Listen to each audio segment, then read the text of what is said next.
Good evening, friends. I would like to welcome you all this evening to the third in our series on the course Psycho-Cybernetics. This course has been designed in such a way as to the point we are given many self-help principles, keys, exercises, illustrations that can help us overcome any problems that we have had in the past and just to become that creative, uplifted individual that in all truth is our birthright. For you and I, friends, have been given the supreme opportunity of being all that we could possibly ever imagine. We have the opportunity right here and now to create for ourselves any and all things that we could ever foresee as desirable, any of those things that would be beneficial for us in life, if we will but take the time necessary, practice the various keys, tools that we will be sharing,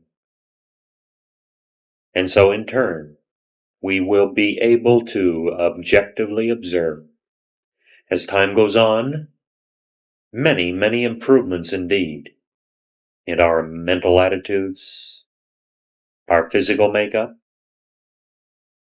We'll find that every aspect of our lives will be heightened to degrees that go far beyond our mortal mind to at this moment imagine.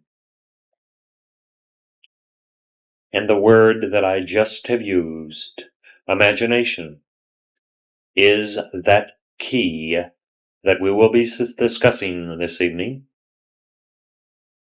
And I hope to be able to share with you some ideas, some keys on how to use our creative imagination more fully,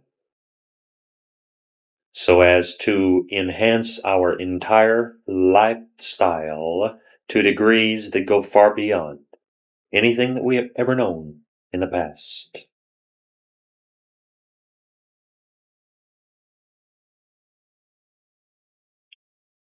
To start with, friends, let us take a few moments to quiet ourselves, quiet our minds, relax our bodies as completely as we can, and appreciate what is ever present here, pervading this room. Now, as you relax and as you open yourself, feel right now, if you will, the creative power that is indwelling your entire being. Feel this totally, and know that you are at this moment rising out of what you have known in the past and becoming, yes, friends, becoming the truth that you were meant to be from the very beginning. Life gives us many opportunities and only demands of us that we maintain a completely open and receptive attitude towards everything that shall flow forth. And as we do open ourselves up more fully, we can truly feel this power as it pervades our bodies, uplifts our spirits, brings everything into balance and harmony that heretofore might have been a hindrance in any way.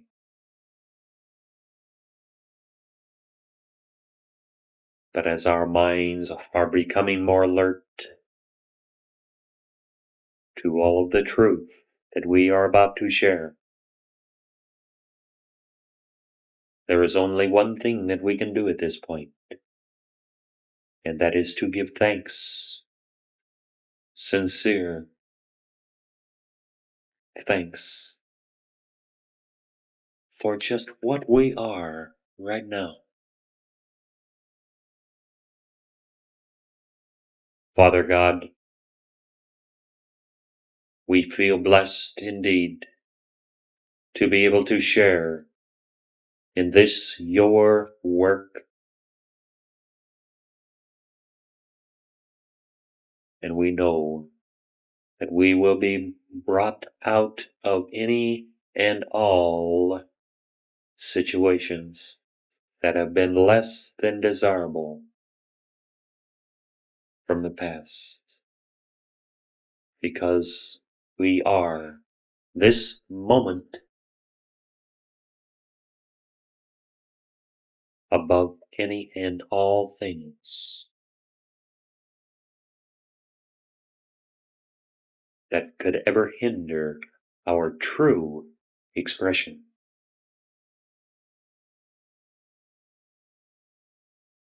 And so in truth,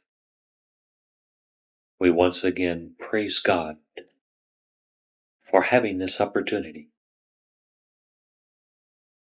and knowing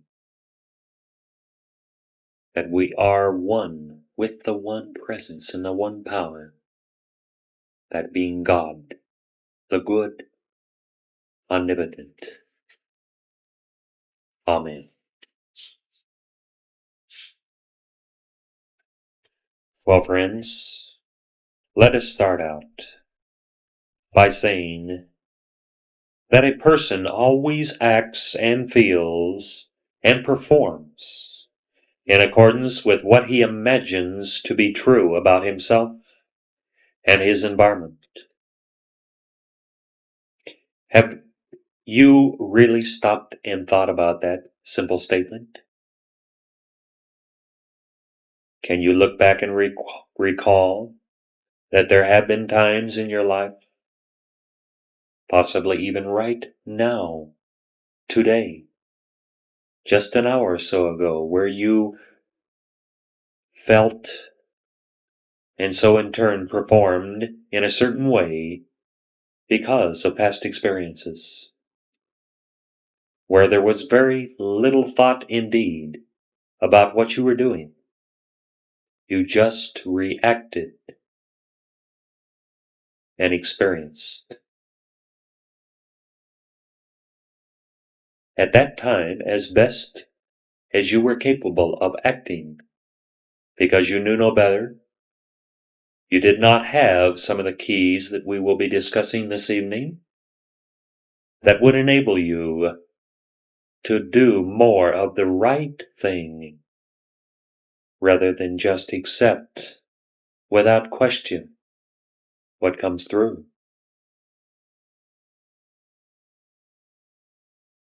Our environment, so many times, can delude us into believing things that in all truth do not exist.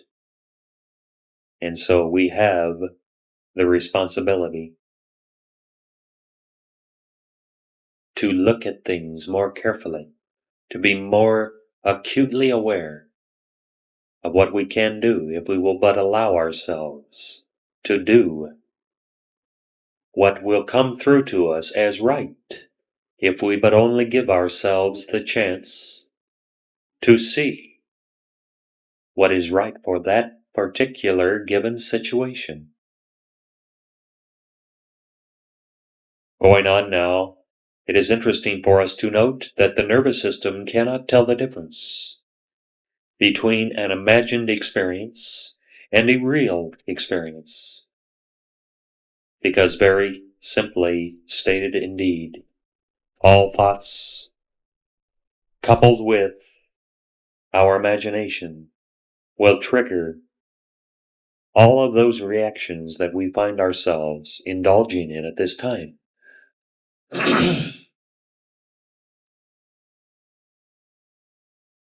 If you are confronted with an experience that you see, that you feel at that moment, it is truly real to you, and your automatic mechanism that is built into you will react accordingly. It will bring to you exactly what you would imagine it to bring. Because thoughts never work by themselves. Our imagination is always intricately involved. And the sooner that we become aware of this fact, the sooner that we begin to rise above whatever limitation, whatever problems that we might have been confronted with in the past. It's so true that you and I, if given half an opportunity, I should put it more truthfully and say, if we take the opportunity that is always there ready for us to accept, and think only those thoughts that will be beneficial, uplifting, helpful to us in our activities, we will not be experiencing, to the degree that we possibly have in the past, reactions that are simply spontaneous and, in truth, undesirable. Because we all want to do the right thing. But because of our past programming, if we do not carefully scrutinize our activities, our thoughts, feelings, the imagination can run rampant, and when it does, anything is liable to happen. Hypnotism is a good example, because when a subject believes in the person who is the doctor, the hypnotist, he will function differently because all blocks are at that time taken away. I think this area of hypnotism, we have all had some dealings to one degree or another. We have seen people perform some fantastic feats indeed under the hypnotic trance. They have been able to perform certain things that supposedly, in the conscious awake state, they were unable to do. So the first question I think necessary for us to ask ourselves is, why does this happen? Why does a person react in one way when he's hypnotized in comparison to what he might normally do in the waking state? Well, let us look at it this way. As I said before, the blocks are taken out. The mental blocks, the objective, conscious mental blocks that you and I have put up as defense mechanisms, or whatever, over the years, are literally done away with when we are in this hypnotic trance. Because during the time you are hypnotized, or I, we are bypassing completely what we call the conscious mind, and we are going into the subconscious, subjective area of the mind. And in this area, we function, we express from areas of our experience that go far beyond anything that we could consciously be aware of. And it's interesting because we can learn so much about ourselves if we will but take the time in a conscious state of mind to start programming, to start imagining all of those things that we could foresee as desirable. Because the whole idea here is by using the creative imagination, we can accomplish what the hypnotist will accomplish when we are being hypnotized. Only the big difference is that we are able to control this. We have conscious control. And so we can say in all truth that the benefits, the desirability is so much more enhanced than it could be if we just do this because of not having access to the conscious mind at the time. I'm sure all of us can agree with this. But let us look at it. Let us really fully appreciate it for what it is. It's vitally important. In all this, there must be trust for any kind of a function to take place. That is, we're saying here that if we are to be hypnotized, we must have trust in that person who is doing the hypnotizing and know that he will not harm us in any way, but that he is only going to help show us, even in this hypnotic state, some of the things that we, in truth, deep down inside, are capable of doing. Trust is important, because if we don't have this, most of us would find it entirely impossible to be hypnotized in the beginning, in the first place. It really could not happen. It could not have the effectiveness for us if we were not trusting in that person who is performing as the hypnotist. When a patient is convinced that he can accomplish something, he simply can. That holds true in the hypnotic state, but that also holds true if anyone has a suggestion made to them that they can fully believe at that moment. If you believe it, you can do it. It is that simple. All the blocks are taken out. We are not hindered in any way in expressing the truth that we really are. What would be your reaction if you met a grizzly bear on a trail? This is an interesting question. This is brought up and talked about by Dr. Maltz in his book. And I like this analogy very well. Very, very much indeed, because it helps to show us how this automatic reaction mechanism, or call it what you may, that is inside each and every one of us, reacts when we are confronted with certain stimuli. And as Dr. Maltz shares with us, he says that if we were to be out in the woods at any given time and were to, in truth, be confronted by a grizzly bear, our normal reactions would be to first and foremost think quickly what is the safest and quickest way out of this particular situation. So generally, the first thing that would come to your mind or mine would be to run. And generally, run you would do in the opposite direction, faster than you possibly have ever run before in your life.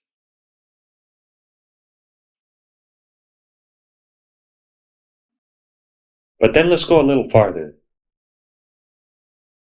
And could we not say that our reactions would be the same if we were to meet a man wearing a suit of a grizzly bear? Now again, I think we can all picture in our minds, if we were to be confronted with just such an experience, that we would, without a doubt, react identically to the real thing. That automatic mechanism within you and me would tell us, would warn us, that this was a dangerous situation, and we would do just exactly what we would have done in the real case, turned tail and ran, just as fast as we possibly could have ran. Without a doubt, faster than any of us ever ran before in our entire life.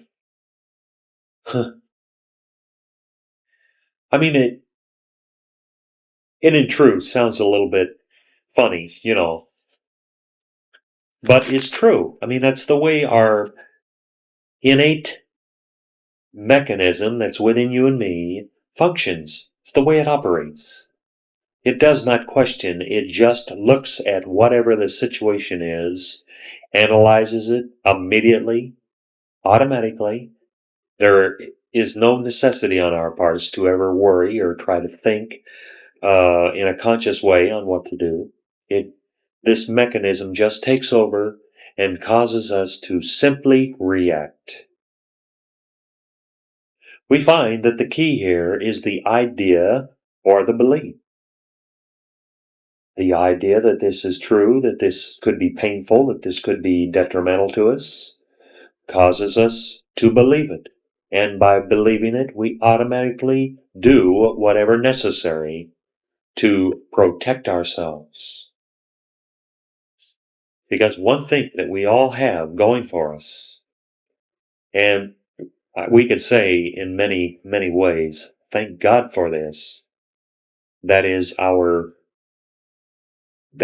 desire to persevere, our desire to live.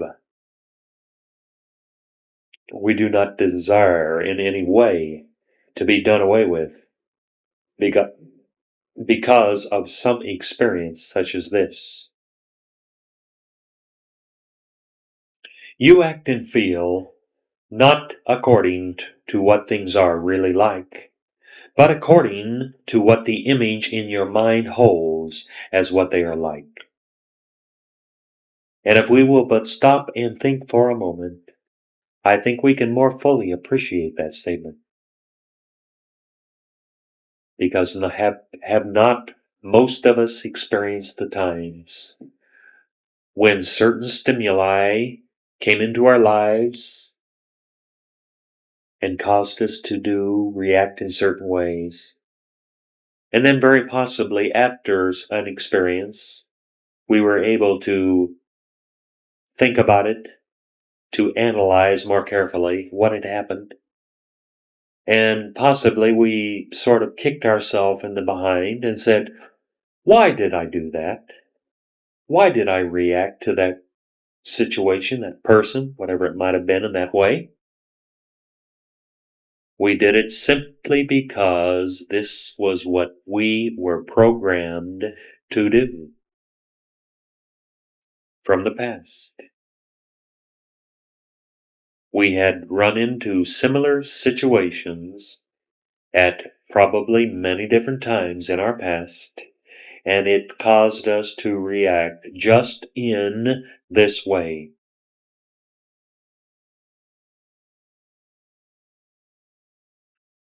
If our ideas and mental images are wrong, we shall find that everything else is wrong too. Everything in life, when it goes astray, when everybody and everything seems to be against us, it is simply because the images that we have built within the mind over the years, months, days, whatever, has created this situation for us.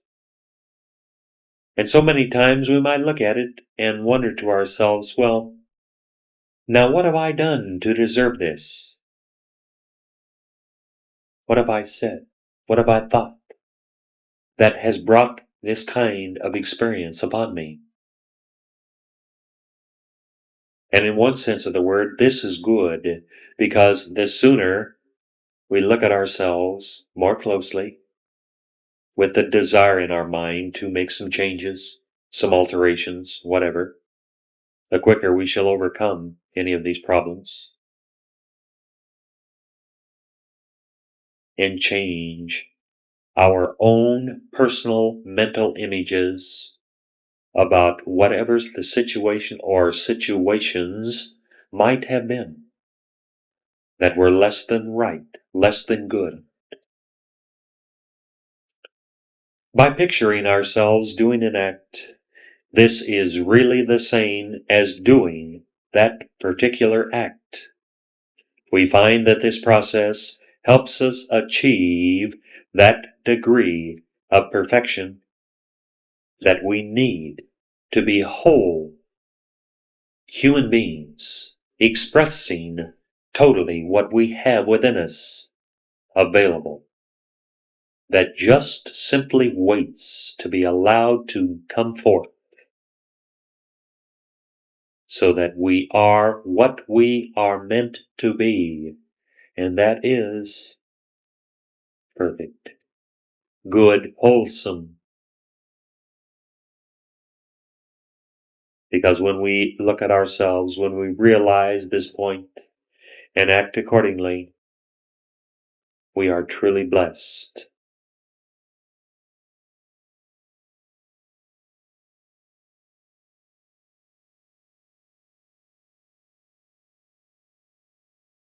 One other area that I thought we might look at this time is most interesting indeed, and that is what I would like to term as basketball free throws.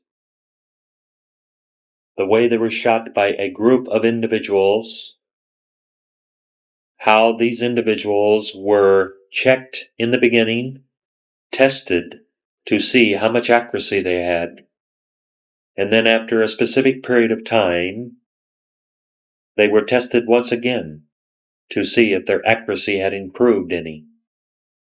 Well, what this amounted to, there was about 20 individuals involved in this. There were three groups. This was broken into three groups. The first group shot the basketball for about 20 minutes the first day, and then shot the basketball, practiced, for 20 minutes a day for 20 days. As I said before, at the end of this time, they were retested. Now, the second group shot the basketball for 20 minutes that first day, were checked for accuracy, and then they did not touch a basketball again until the very last day, when they once again were given an opportunity to be tested to see if they had improved any. And then our third group, these individuals were tested the first day, then for 20 minutes a day for the next 20 days, they practiced shooting free throws in their mind alone. And again, at the end of this time, they too were tested.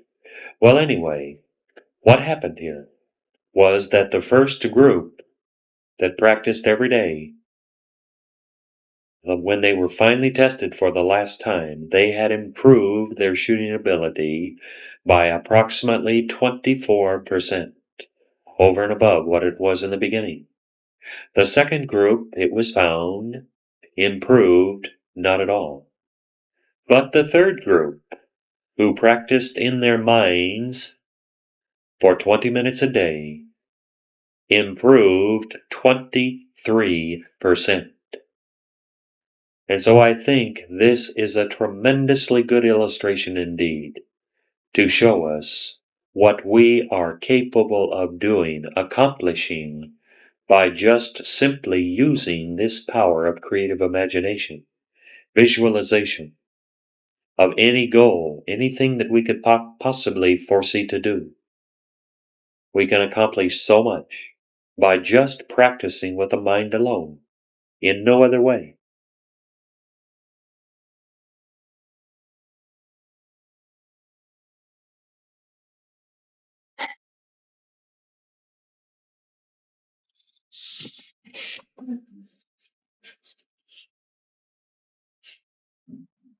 Now going on,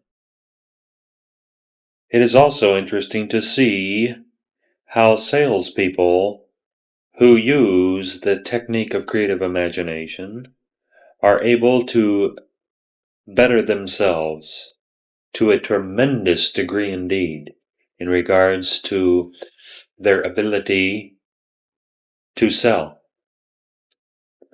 For example, Dr. Maltz shares with us in his book that various salesmen had been tested, or should I say, various salesmen had used some of these techniques, and after a given period of time practicing, becoming more proficient, found that their sales had increased anywhere from 100 to 400% over and above what they were capable of doing in the past. And what this basically amounts to is one thing that salesmen are confronted with constantly, and depending on their ability in this area depends on how effective they are as salesmen. And that is very simply that they are confronted by a client, as an example, and this client will have various thoughts and feelings about why he should not buy the product, for example. And so he will bring up various objections to the salesman, and the salesman, if he is to maintain the opportunity of making a sale, must know how to respond to the objection. Because hesitation,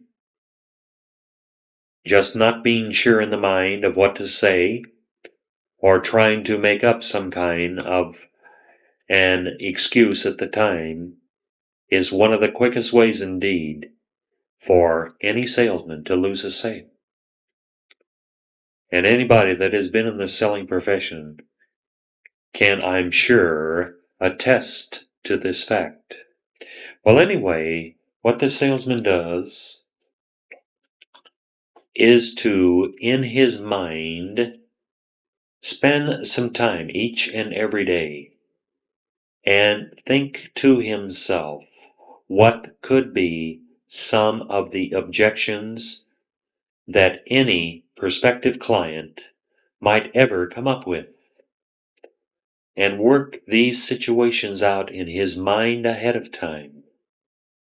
Literally seeing a prospective client, asking questions, bringing up these objections, and just simply working out solutions in his mind, how he would answer various objections, questions.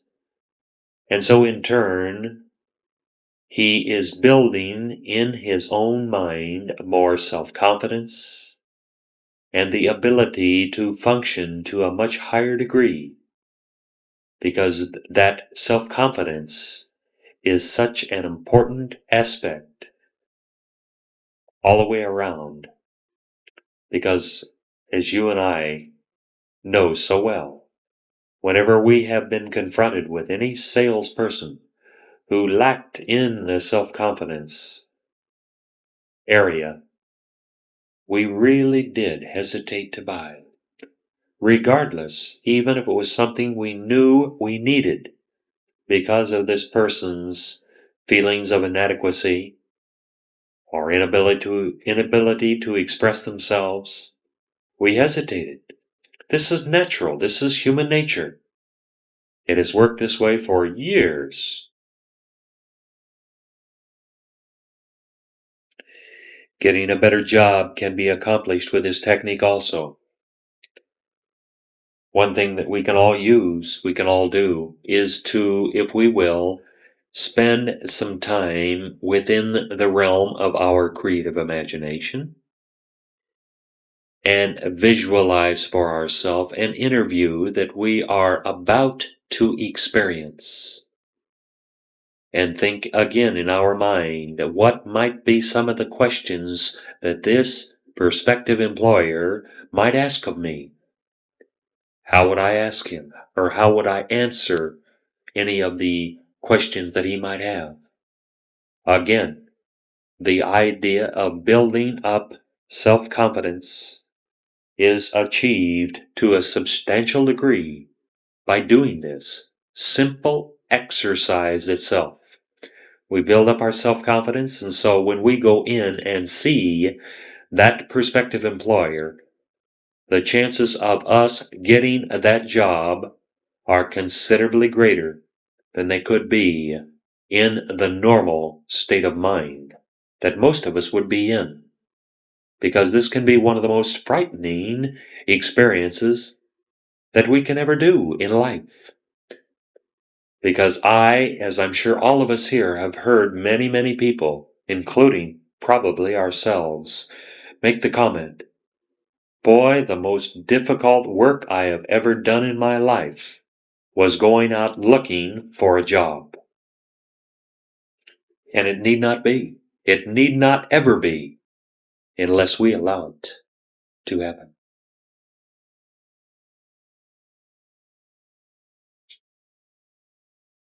Another example is of a man's accomplishment in the game of golf. By again utilizing this technique of creative imagination.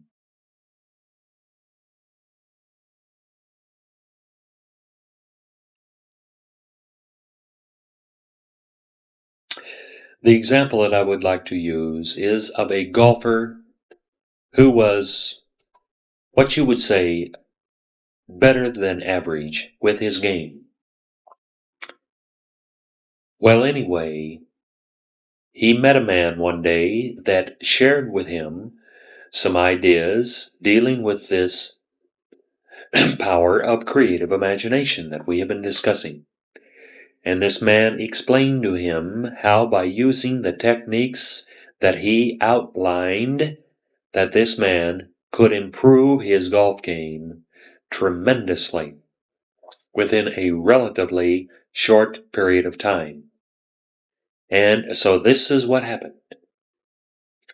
This man was shown these techniques, and he was asked to practice these techniques in his mind for 10 days. And during this time, he was not to go out on a golf course and play a real game of golf. He was just to play, let's say, one game of golf every day in his mind, utilizing these principles of imagining all the details and everything involved in the game, seeing himself doing everything that is needed to be done perfectly. Our friend did this. At the end of 10 days, he went out with 3 other friends, and when their foursome had completed 18 holes of golf, our friend had shot the best game he had ever shot in his life. The course was a par 72, and he was able to complete this course in 77 strokes, which, incidentally, enabled him at this time to knock approximately 14 strokes off of his normal score. And I think we would all have to admit this is a phenomenal accomplishment. It really is. And by using our own imagination to work on a sport, a job, whatever it might be, we can do equally as well in whatever avenue that we approach, as long as we approach it with the desire in our heart completely of mastering, doing only the best that we are capable of doing. And by using that power of creative imagination, that best will be shown to us to be much greater than we even objectively could possibly have imagined in the past. Instead of trying hard by conscious effort to do the thing by iron-jawed willpower, and all the while worrying and picturing to yourself all the things that are likely to go wrong, You simply relax the strain. Stop trying to do it by strain and effort. Picture to yourself the target you really want to hit and let your creative success mechanism take over. Thus, mental picturing the desired end results to be attained. This literally forces you to use positive thinking. You are not relieved thereafter from effort and work, but your efforts are used to carry you forward towards your goal, rather than in futile mental conflict, which results when you want and try to do one thing, but you really are picturing to yourself something entirely different. So think about that, and think about that carefully.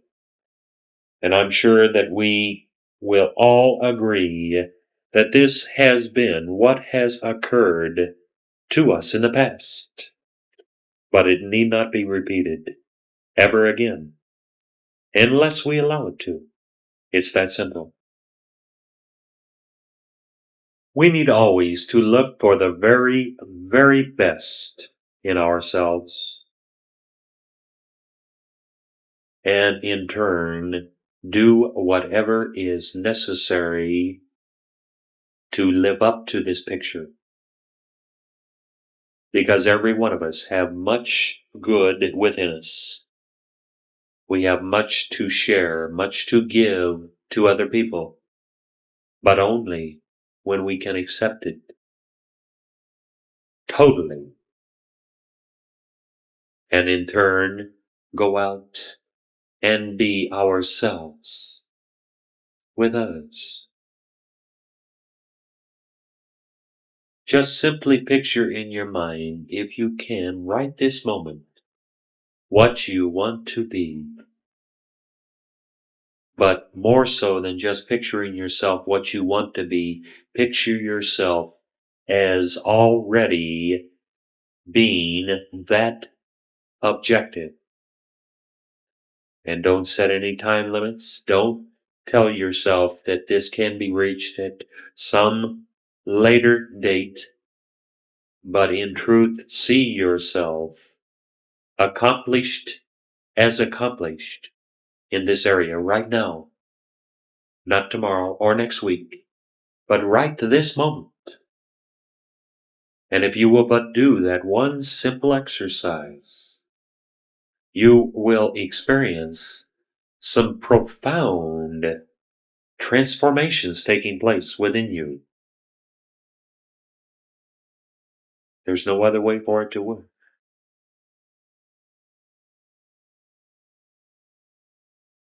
Our aim is always to find the real self and to cultivate that real self to the fullest extent possible. And in truth, my friends, our real self is divinely perfect.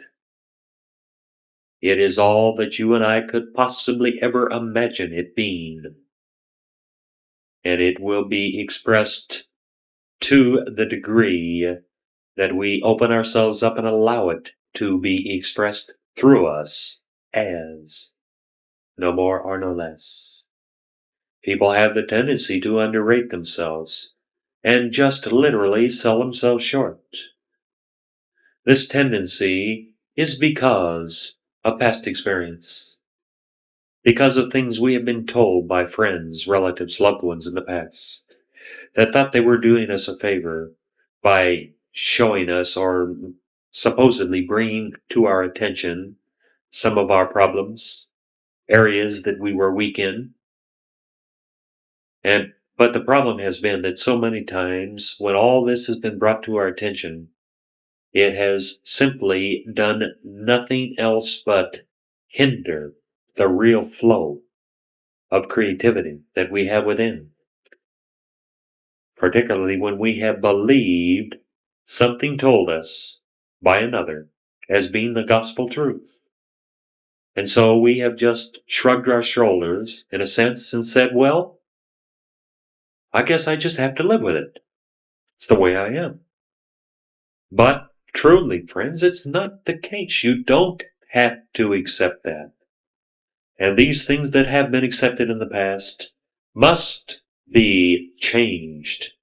And that is where your ability to creatively image in your mind what you foresee is truth will lift you out of all this muck and mire that has hindered the real flow.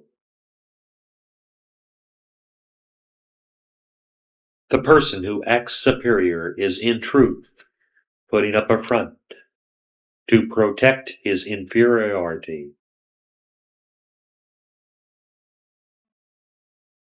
Can you believe this?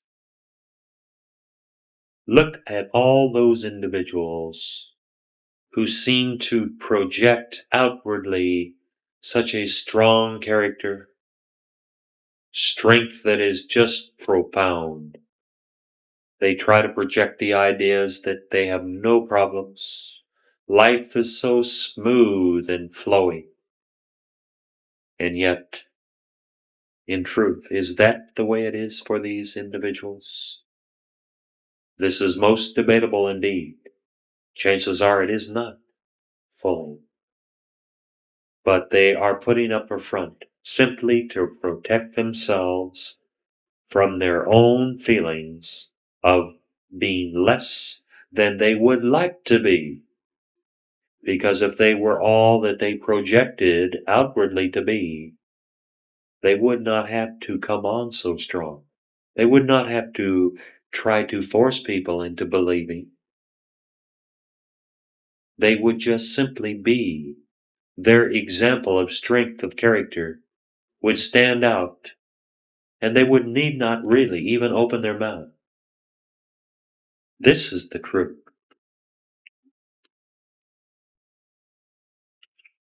I have alluded before in our lesson this evening to the benefits for us to be derived when we use our power of visualization. Using the mind's eye for the purpose of visualization is one important step in using the imagination. Because as we imagine, we can say normally that we must visualize at the same time, which is true. But when we are consciously aware of this process, it will help us to focus our attention more carefully, in more detail, that will give us the opportunity of, in turn, bringing into manifestation once again those end results that we desire so much to see. We must always visualize those goals that we desire. Because by visualizing a goal, an end result that you are striving to attain, you must first and foremost picture what that goal looks like, the details made up in that particular experience. And the key here is the details that your picture has for you. Because, in truth, the more details that go into this picturing, the more exact the end demonstration is bound to be. Visualizing a good self-image will help us bring into manifestation any and all things that we could ever foresee just that much more quickly than could be accomplished otherwise. Your good self-image helps you create the real picture you have always wanted. And that is simply one word: success. Success in life. Accomplishing those things in our lives that bring us happiness, joy, enthusiasm, harmony, peace of mind. All of those positive, uplifting things that we must demand if we are to be what we are meant and capable of being. It is just that simple. The self-image has been built by all past experiences, both good and bad. So in turn, once we are aware of this simple fact, we then have the responsibility, the opportunity to dedicate our efforts into building those things now and for our future that will be only uplifting, rewarding, good in all ways. And this takes work. There's no other way to look at it. We don't have any other way around this situation, because we literally cannot just think something is going to be and expect it to really become that. It takes work. That's where the power of visualization comes in. Daily practice. These dedicated efforts will bring to us only the good that you and I need, desire, and deserve. First and foremost, we always deserve this success. So let us accept it, experience it fully.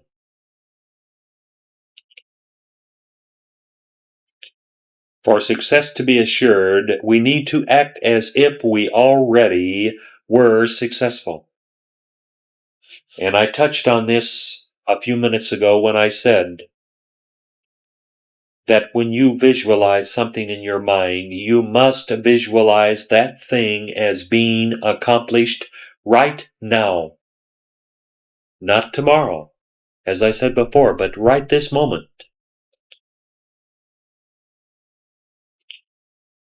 The key is always for us to act as if it were already done. We've accomplished it. Accept it. Know it with every ounce of your being. Because when you know it, when you feel it, it is a manifested fact. Whether you can see it or not, still you can be assured that it is part of reality as you know it this moment. Let us realize that we are unique, one of a kind. No one else has our own particular abilities. You are. You are an individual who is capable of accomplishing any and all things that you could ever imagine. And there is, in truth, no other human being on the face of this earth that has your own particular capabilities that can do what you personally can do, what you can accomplish. Do you underestimate yourself, undervalue your worth? Do you see yourself in the eyes of somebody else down the street? If you do, now is the time to make your own personal transformation and to right now begin and see what you are, the reality of what you are this moment, and that is beautiful, all good, great, fantastic, a successful person who has been successful in other activities, and because of your changed consciousness at this time, you from this moment forward will be successful in any and all endeavors that you seek to perform in life. We so many times hypnotize ourselves into accepting less than what we can be. Again, this brings up the simple truth, because of what others have told us in the past, that we have accepted as truth. We have not expressed, demonstrated what we were capable of. But this can all be changed in literally the twinkling of an eye, if you will but let it happen to you right now, and not wait until some future time when supposedly you would be more worthy than you are right now, because you are worthy. Always, you are worthy of doing what you feel capable of doing, what you desire to do this very moment. Don't ever forget that. When we feel inferior, it is because we measure ourselves against somebody else. And that is probably one of the biggest errors that any of us can ever make. Because it is impossible for you, for me, to measure up against another human being. Because each of us are individuals, as we have been discussing. Each of us are unique. Each of us have our own capabilities, our own possibilities for achievement. And it is not fair for us to think that somebody else is more or less than we are right now at this moment. Because in truth, friend, you are not ever inferior in any way. The secret is to first accept self where we are, then we can progress into areas, avenues of expression that can truly go so far beyond any past experience that words are not even capable of describing what we can achieve.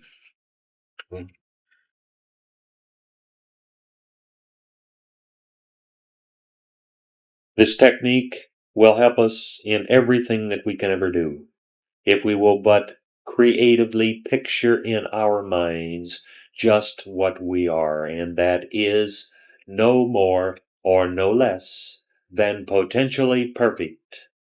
So accept it now, and forever hold your peace.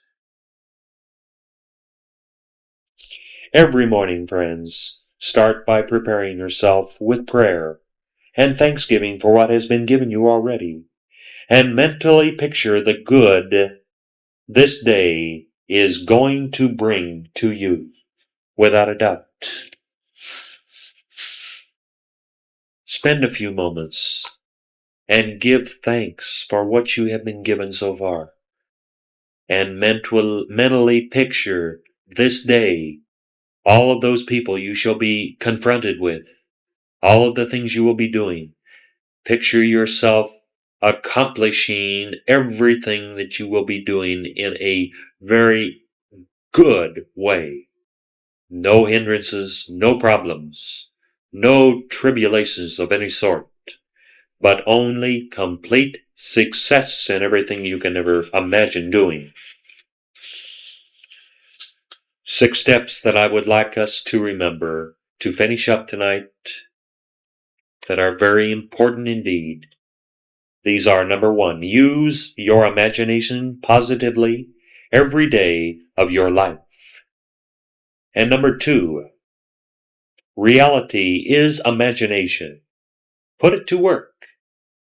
Number 3, positive imagination produces positive habits, positive results. Negative habits produce negative habits and negative results. Number 4, recalling past failures brings present failures. That's important. Don't forget it. Number 5, turn a crisis into an opportunity by invoking images of past successes, and you will find that this will help you in your present undertaking. And number 6, play a successful role in the playhouse of your mind to give you the confidence before tackling the outside problem. Bless you all until we meet again.